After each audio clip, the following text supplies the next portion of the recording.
views and opinions expressed do not necessarily reflect those of Access Fort Wayne, the Allen County Public Library, or any other supporting groups. If you'd like to produce a show, call us at 260-421-1250.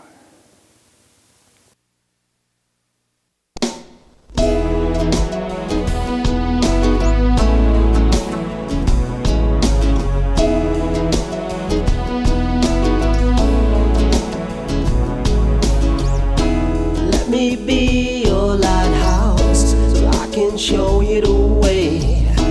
Let me be your shining light, I'll keep you from drifting away. I'm the one that makes you try when... This is Patty Hunter of Patty's Page. Today, my special guest, who I favor for over a lot of other guests, is Dr. William Lile. He is the pro-life doctor. You are one person on demand a lot. A lot of people want you to speak at their colleges or universities, whatever, because you speak the truth, and that's what we are here for today. Well, it's an honor to be able to travel. We've traveled to a lot of different churches over the years, Heartbeat International, CareNet, and lots of different pregnancy center banquets each year. But this year we added a whole new aspect, which we call the Abortion is Not Healthcare Tour, where we have been booking universities and colleges throughout the country, partnering with Students for Life and with Live Action and with TPUSA to not just go and say that abortion is wrong, but to teach kids how to articulate why it is wrong. We bring in the aspects of science, of medicine, how we diagnose, treat, and cure babies in the womb. And if they are a patient, they are a person. If they are a person, they deserve protection. So at its core, this is a spiritual battle. This is an attack on the image of God within the womb. But we have so much of our opposition that doesn't look at Scripture as an authoritative source. So we appeal to what they do respect, which is science and medicine. So it's going to be a fun tour. We've already booked schools from University of Georgia, University of Tennessee, Arizona Christian University, Grand Canyon University, University of Washington in Spokane. So they just keep rolling in. We're going to do our best to accommodate as many as possible. So how can we get you here to Fort Wayne? Well, they can go onto the website. The website is prolifedoc.org, and you can go to abortionisnothealthcare.com, and that'll send you to the link as well. So I'll raise awareness with you being on my show about this. I appreciate it. So back in 1999, it started all at that time. Tell me how you managed to start your clinic. Sure. Well, it was 1999. I had just finished my residency training at the University of Florida. And after 4 years of college, 4 years of medical school, 4 years of college, the next thing is, well, what am I going to do for a job? So the practice that God led us to happened to be the largest abortion clinic here in Pensacola. So we negotiated, we took over that practice. And on day one, we stopped all abortions. And to this day, from Mobile, Alabama, for 220 miles to get to Tallahassee, Florida, there still is not one single abortion clinic. And it was actually on a Sunday morning after church that right before we opened up the practice, I finally had a key where I could go into my own practice. And I had seen the first floor, the exam rooms, my office, the waiting room, the office, but I had never been upstairs. And upstairs was where they had the surgical suite. And for the first time, I actually walked up the stairs, of course, thinking while I was walking up those stairs, how many thousands and thousands of women had walked up those same stairs with a baby on the inside and turned the corner, and there is the exam table, there is the abortion machine, there are all the instruments of abortion laid out for the next round of abortions that would have been on Monday. And I just thought, my goodness, this is on the same road as Pensacola Christian College. Right. There's nobody ever out here protesting. So Right. we did a presentation at my church that led to another church. At the time, he was legally able to perform an abortion up to 24 weeks gestation in that office. Oh, shit. And meanwhile, over at the hospital where I had trained, we were having babies survive in our NICU at 23 weeks gestation, which just makes no sense. How can we be saving babies 2 blocks away, and then he's killing babies that are further along than the babies that are surviving? So here in Florida at the time, you could spend a year in jail and even be fined up to $100,000 just for disturbing sea turtle eggs over on Pensacola Beach, 10 miles away. And it's like, how in the world can we have laws that give more protection to preborn sea turtles that are still in their eggs that their mother laid in the sand and left? Why do Mhm. we give them more protection than the babies in the womb? And since that time, we've changed the laws in Florida. We've gone from a 24-week gestational age to a 15-week gestational age. Now we're heartbeat and we're trying to take action against the abortion pill next. But that's how the ministry started. We went to one church, then a second church, and now we'll probably go to 40 or 50 events out of state, plus all of the universities and colleges on the abortion is not healthcare tour. You want to cover all of United States? Well, we go coast to coast. We've been to Israel. We've been, to England. We've been to Ireland. I spoke at a, abortion pill reversal conference. I, taught a bunch of Irish physicians when they made abortion legal, and we were successful. I literally left New York on a Thursday. I came home on a Sunday after training, a couple dozen doctors in Ireland. They had a Mm. couple successful reversals, and then 2 months later, the government got word of what we were doing, and they made it illegal for a physician, despite all the great science. It made it illegal for a doctor, at the request of the patient, to even offer abortion pill reversal, and they were threatened with their livelihoods. It's socialized medicine, so they would pull their licenses to practice medicine. So they forced them to not offer abortion pill reversal. So we're now back to the abortion pill being the number one form of abortion in the country of Ireland. Where is the abortion pill made? The abortion pill is made by a company called Danco. They have distribution all over the world and manufacturing all over the world. It's coming in illegally from China. It's coming in illegally from India, but it's available here in the United States. And it is now approximately 70% of all the abortions in the United States are now performed with the abortion pill. And not only will the abortion pill kill a baby 98% of the time in the womb, up to 12 weeks gestation. So this is very different from the morning after pill, which is up to 72 hours. This is up to 12 weeks, where babies have fingers and toes and fingerprints, toe prints. They have beating hearts. They're using facial expression. They're moving their hands on the inside of the womb, and it will kill those babies 98% of the time. But it's also dangerous for moms as well. And we see that the reality is, we were told when the abortion pill was originally approved, and back then they had a lot of restrictions. It had to be an obstetrician that was going to be dispensing the abortion pill. They had to have 3 visits. They needed to have an ultrasound. They were only allowed to use it up to 7 weeks gestation. During the Biden and Obama era, then those rules were dramatically relaxed. And a study came out to refute the information that we had been told as physicians, that the complication rate was less than 0.5% when a woman took the abortion pill. Excuse me.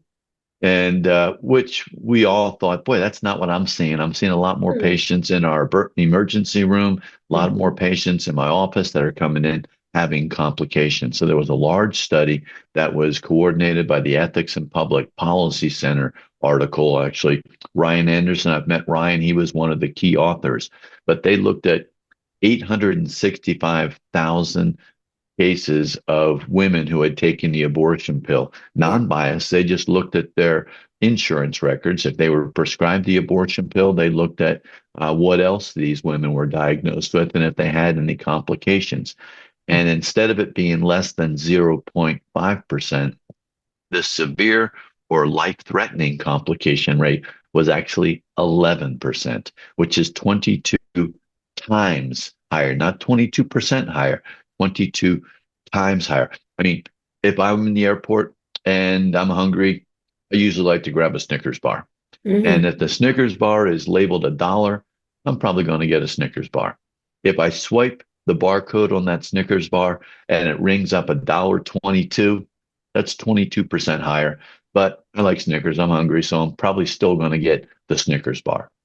But if that, Education yes, is what ma'am. we have to do. That's why you're going around.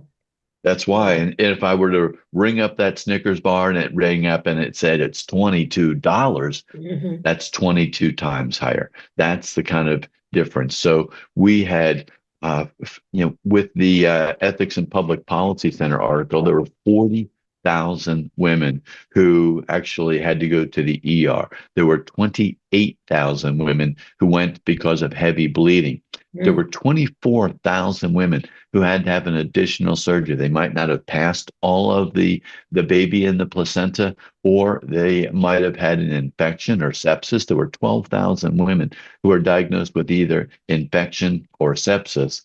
And then 3,000 women were diagnosed with an ectopic or a tubal pregnancy. And statistically, 1% of all pregnancies will be a life-threatening ectopic or tubal pregnancy. So now that they're not even doing ultrasound when they send out the abortion pill, they know that 1 out of 100 of those women will have a life-threatening ectopic pregnancy. And you need to manage that because you can manage it medically or you can manage that surgically. But they had over 3,000 women who were diagnosed with an ectopic pregnancy. So it's not good medicine. It's not healthcare. It is killing 98% of the babies on the inside, and it is harming women. I've read cases of women who had taken the abortion pill, and these poor women, they're scared. They don't know what to do, who to turn to. Some of them are being forced to take the abortion pill, especially women who've been sex trafficked. They'll usually do a pregnancy test once a month, and if their pregnancy test comes back positive, they're forced to take the abortion pill. But 1% of these women will have an ectopic pregnancy. And there have been women who have been found unresponsive by either family or friends, and they immediately take them to the ER. And the ER does a few things to start with the resuscitation. First, they give them the antidote to a narcotic overdose called Narcan. And then second, they'll give them glucose to see if maybe they overdosed on insulin. Those will work immediately. But there have been cases now of women who've been found unresponsive. They weren't able to resuscitate them. And then they started to do a postmortem to examine and say, why did these women die? And what we are finding is that we're having women who are coming into the ERs that, yes, they had a positive pregnancy test. And then we look through the history, we find out they were prescribed and they did receive the abortion pill. When they received the abortion pill, they are told in the directions, you are going to expect bleeding, cramping, and pain. And they start to experience bleeding, cramping, and pain. I was reading one case, though, where they had bleeding, cramping, and pain, and it was actually from a rupturing ectopic or tubal pregnancy. When they did the postmortem study on this woman and they opened her up, there was over 800 cc's of blood in her belly. She had an ectopic pregnancy, which had ruptured. And if she had not taken the abortion pill and been given those instructions, she probably would have gone to an ER when she started having bleeding, cramping, and pain. So when you are harming women and you are killing babies, that is not healthcare. Women deserve much better than the abortion pill and killing the babies and putting their own lives at risk. How can we prosecute these abortion pill providers? Well, for right now, this is legal in a lot of states. Now we are having attempted prosecutions of physicians who are sending the abortion pill into pro-life states, and they are not being successfully prosecuted because a lot of these physicians live in states where the attorney general, like Letitia James, will, give them protection and they can't be extradited to the state. But we're also having gentlemen, guys, thugs who find out that their girlfriends are pregnant. There was a case in Texas where he found out his girlfriend was pregnant and he didn't want her to have the baby. He's willing to have sex, but he wasn't willing to take the responsibility if she got pregnant. And she wanted to keep the baby. She's like, you know what? It wasn't what we planned, but I want to have a baby. And then, later on, when she was making her decision to continue the pregnancy, and he wanted her to abort that baby, out of the blue, he brought her hot chocolate. Never brings her hot chocolate. She drank the hot chocolate, thought he was trying to make up. Turns out later that night, she started to have bleeding, cramping, and pain. She passed the pregnancy. And my gut is that he had spiked the drink with the abortion pill. He killed his own baby. Yep. So what's sad, though, is, and what we could use some financial support for, is there is currently no test that we can even test for the abortion pill. So when we see these cases, it's always circumstantial evidence. It's going to be very tough to prove. You're going to have to look and see, maybe you have a credit card receipt, or maybe you have him ordering it. But this is available over the internet. It's available, just shipped in a plain, just a plain package. And so a test, whenever somebody comes in unresponsive to our ERs, we do a drug screen, and whatever, we have a whole panel of drugs. And when a new drug comes out, we add that to the panel. Yeah. We need to have a way that we can test for the metabolites of the abortion pill so that we can say, okay, this was not just a miscarriage. This is a woman who was forced and maybe even unwittingly known to take the abortion pill. Charge the person who gave it to her with murder. Absolutely. In fact, in California, the abortion pill is available at all colleges and universities, including it's available to men, because some men will go into an abortion clinic on the universities and they'll identify as being a woman and they'll be given the abortion pill. So there's so much evil. This is a weapon. This is a weapon. There's no good thing that comes from the abortion pill. The primary use of the abortion pill is to kill a baby in the womb. And it was created by a guy named Etienne Emile Ballou. And Etienne Emile Ballou he created this in 1980. It wasn't approved in the United States. I think it was 2001. But since he created this, his creation is now responsible for, get this number, 1 billion babies' deaths worldwide. There are only 8 billion people on the planet, but this is the magnitude. If there was anything that would anger God and cause God to come back to earth, I think that the loss of 1 billion babies created in his image at the moment of conception might trigger that. Etienne Emile Ballou died at the age of 98 last year. Where he is? Well, I don't see any evidence that he is in heaven, but there are different levels of punishment for sure. And for a man who was proud of creating, and he was a brilliant man. He was real smart, and but he didn't use his knowledge and his gifts to heal. He used them to kill. Yeah. And so he will face eternal damnation, is my guess. I see no evidence of Etienne Emile unless he had a change of heart. Yeah, and I see no evidence of that. Even at the end of his life, he really still looked at the abortion pill as his crowning achievement for society. And so I don't want anybody to go to hell. Just like Charlie Kirk, I want to make heaven crowded, which is when we're going on these campuses. We see a lot of hurting kids, men and women, and maybe they've used the abortion pill and they're saying, yeah, I've used the abortion pill and it was the best thing that ever happened to me. But what we're really finding out is that sometimes it's months, sometimes it's years, sometimes it's decades, when women have gone through an abortion and they've had this trauma of an abortion, that they are having, the science shows they have an increase of evidence of depression, of anxiety, of suicide, and substance abuse. So it's not just something, we have, when you get invited and the invitation, it has pink and blue all over it. What are you getting invited to? Are you getting invited to a fetus shower or a baby shower. Baby When a woman shower. is pregnant, she knows that she was blessed with a baby. And now, Sure. sadly, we're seeing women who might have used the abortion pill several times when they were younger, and now they're older, and women are putting off having kids, and they're putting off having kids longer and longer. And then they are experiencing infertility, and they're having challenges getting pregnant, and they're thinking back, oh my goodness, you know, Miscarriages. I correct. And my opportunity to have a baby was there, but I took the abortion pill or I had a surgical abortion performed, and now they're struggling to experience the joy of having a baby. So we are actually going to be speaking at the American Association of Christian Counselors Conference in at the Lowe's Hotel in Dallas, Texas in November. And we'll have 6,500 people that are there. And we're going to talk about the mental health impact on men and women after an abortion. And the real key is women and men are hurting. They need healing. Yeah. Healing comes through forgiveness. True forgiveness only comes through the blood of Christ. So for a non-Christian counselor, I don't know how they can start the healing process for these men and women. When a woman has taken the abortion pill, it's almost worse than the surgical abortion because they are experiencing the cramping, they're experiencing the bleeding, they're passing the tissue. They're often even seeing an identifiable baby in the commode where they can see fingers, they can see toes, they can see eyes looking back at them, Into and they're shock. traumatized.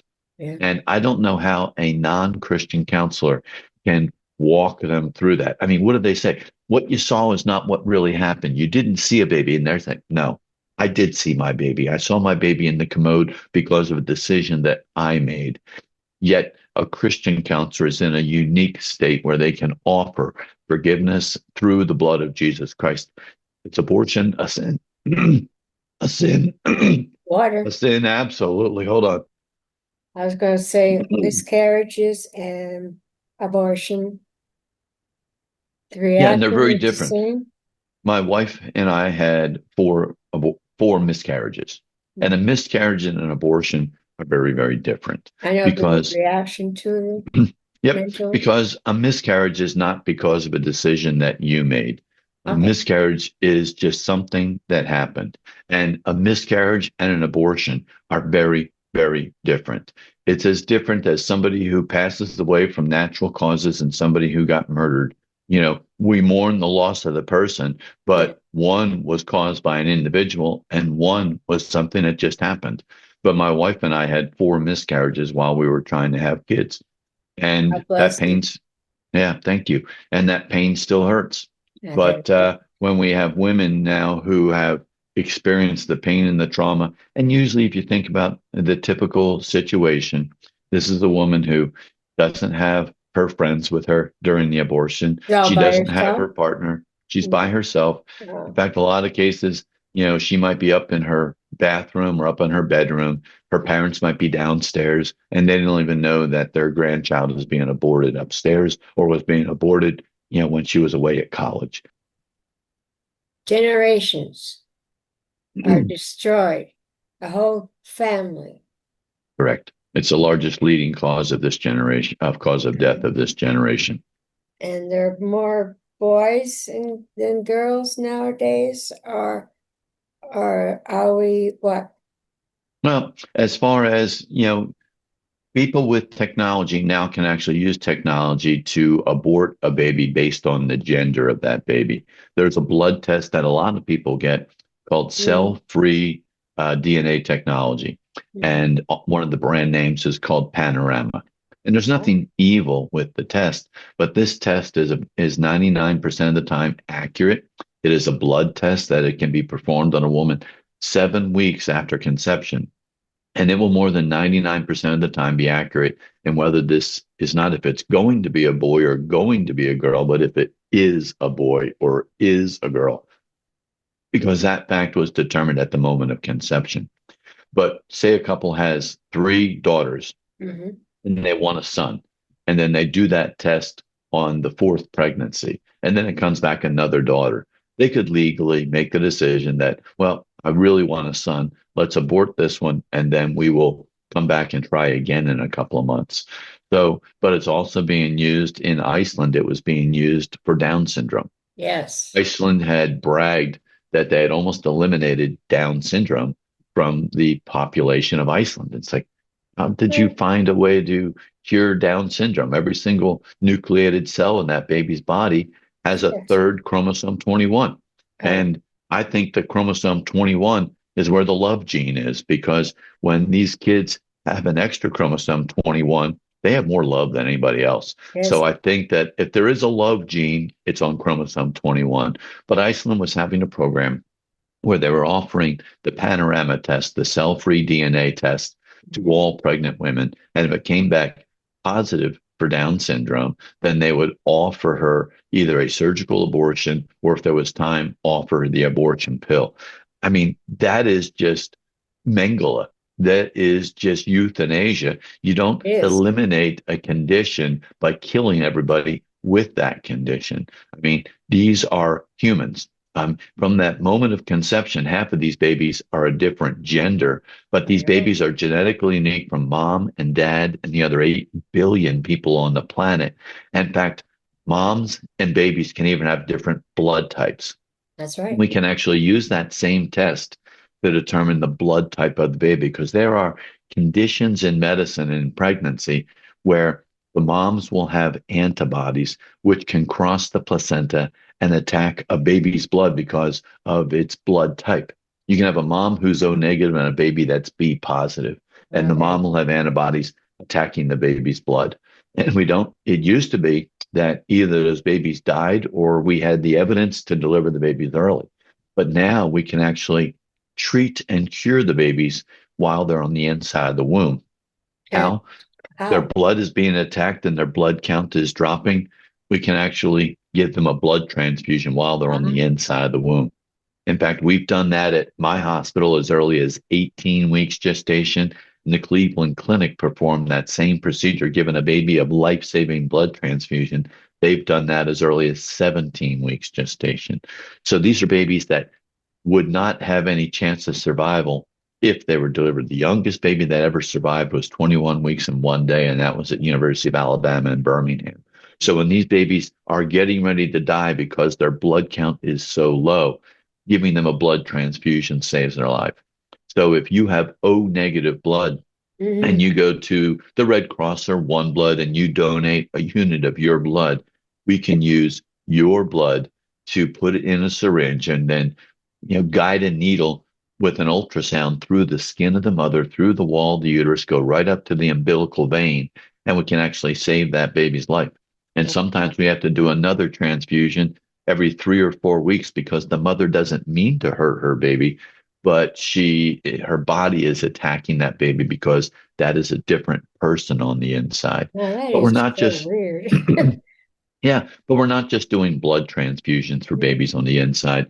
We're performing open heart surgery and removing tumors from the baby's beating hearts. We're now doing brain surgery for vein of Galen malformations. We're now in our third generation of spina bifida corrective surgery. We're performing laser vascular surgery for twins when they are sharing one placenta, but they're not sharing it equally. So we will send our patients to Texas Children's Hospital in Houston. They'll go inside the womb with a scope called a fetoscope and with a laser, and they'll take that laser and they will divide that placenta in two. They'll say, this is your side, this is your side. They'll watch them for 10 days. They Mhm. send them back to us here in Pensacola. And where they might have sent them down, or one was real big and one was real small, but then we've taught them how to share with surgery, and by the time they deliver, they're Equal. much closer. So all I'm a patients, twin. well, there you go. All patients have rights.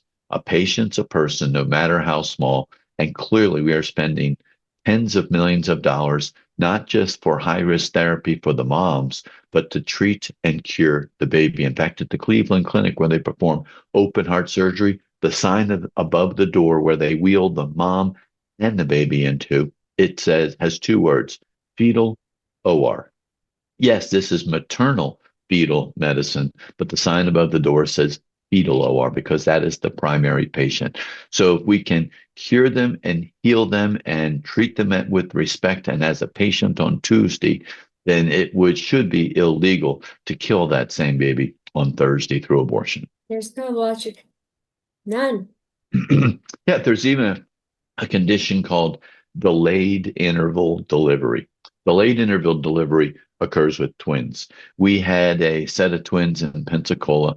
They were identical twins, and they each had their own sac and they each had their own placenta.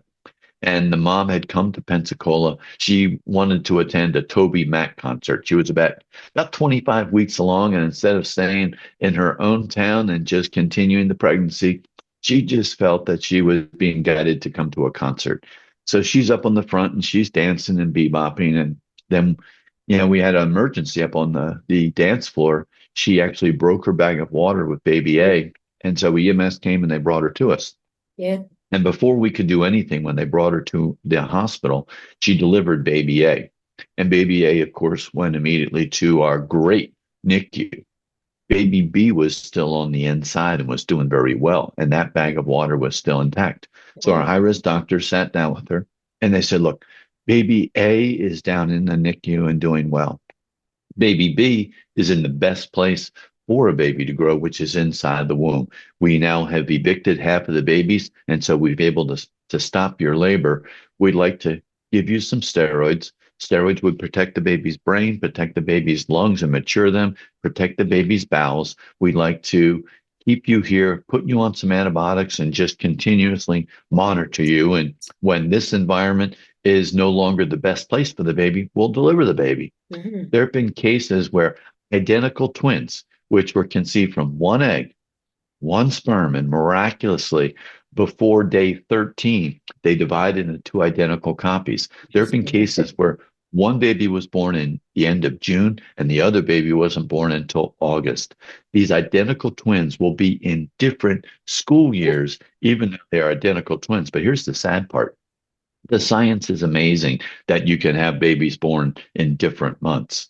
Right. But if in many states, if mother were to choose identical twin A that's down in the NICU, would be supported by the doctors and the nurses in the NICU. But if mother were to choose, she could legally abort the identical twin that just happens to be in a different geographic location. Our location does not give us our rights. The role of good government is to protect the most innocent and to protect the most vulnerable. And the role of good government is not giving people the option of whether they want to keep one or two twins or just, abort a second one. So just They just because wanna you're kill. geographically People just want to correct. kill. Yeah, it really is. I look at this as Really? and it's greed. And I think it starts off with greed. Yeah. Dr. Dobson, we were doing an interview together with Dr. James Dobson. And Dr. Dobson, of course, passed away last year. And I know. one of the shows that we did with Dr. Dobson was one of the most successful shows that he had ever had. But he asked me that question, why would somebody spend 12 years in school and then perform abortions? And I think it starts off with greed, because you can make a lot of money in a short amount of time. And these are often not the most successful OB-GYNs with the best surgical skills and hands. In fact, some of the most notorious weren't even OBs at all. They were just practicing general medicine, like Kermit Gosnell. Slaughters, murders. Yep. And but I think murder. it starts off with greed, because you can make a lot of money in a short amount of time. But then I think it shifts to pride, because you'll see at the conferences, you will see because I go to the annual meetings for all OB-GYNs. I mean, you want to know what your opposition is saying and what they are doing. Yeah, And some of the yeah, more notorious, especially third trimester abortionists, would give a lecture on how they kill babies in the third trimester. And then afterwards, you would see lines where they would come out and they'd, be able to meet people, sign papers and answer questions. And, people were lining up to say, well, I'm so glad that you're here to provide this service that I don't feel comfortable providing third trimester abortions. And you can see them just swelling up with pride. So it starts with greed, progresses to pride, but I think it takes another turn, especially in the late third trimester abortions, where what was the fall of Satan? Yeah. Satan wanted to be like the Most High. He wanted to be like God.